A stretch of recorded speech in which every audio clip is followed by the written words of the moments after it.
In July of 1518, a woman stepped out of her house in Strasbourg and began to dance. No music, no celebration, just dancing. She danced for hours, then days, then a week. Soon, she was not alone. Dozens joined her, then hundreds. By August, 400 people were dancing in the streets of Strasbourg. They danced through exhaustion. They danced through starvation. Some danced until their hearts gave out. Historians documented at least 15 deaths per day at the peak of the outbreak. This was not a party. This was a plague. And to this day, no one knows what caused it. It started with one woman, FRAU TROFFEA, a resident of Strasbourg in what is now France. On a hot day in mid-July, she walked into the street and started dancing. Witnesses said she moved as if possessed, spinning, leaping, arms flailing, no rhythm, no pattern, just compulsion. Her husband begged her to stop. She could not. Neighbours gathered to watch.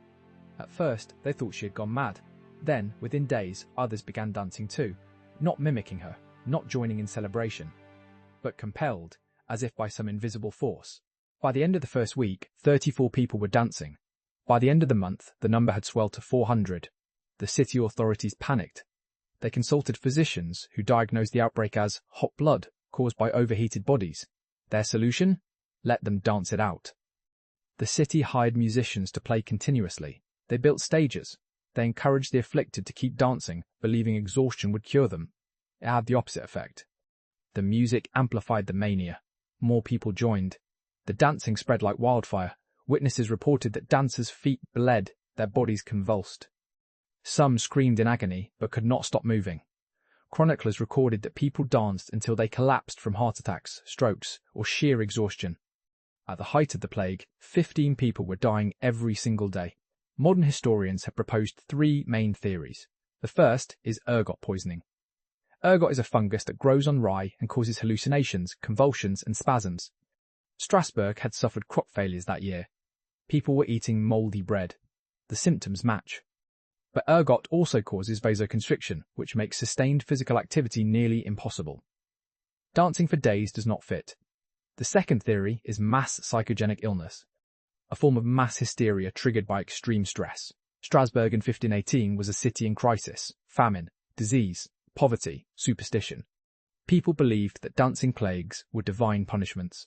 If enough people believed they were cursed, their minds could have forced their bodies to dance. The third theory involves religious fervour tied to Saint Vitus, the patron saint of dancers. Some believed dancing was the only way to appease him. In September 1518, the city gave up on music and stages. Instead, they loaded the dancers into carts and transported them to a shrine dedicated to Saint Vitus in the mountains. There, priests performed rituals. Dancers were given blessed bread and holy water. Within days, the dancing stopped. Whether it was divine intervention or the change of environment breaking the psychological cycle, no one knows. 6 separate chronicles documented the event. Artists painted it. Pieter Bruegel the Younger created a haunting depiction decades later. But the cause remains a mystery. 400 people danced. Dozens died. And we still do not know why. The dancing plague of 1518 is one of the strangest events in recorded history. A reminder that even in the age of reason, the human mind is capable of things we cannot explain.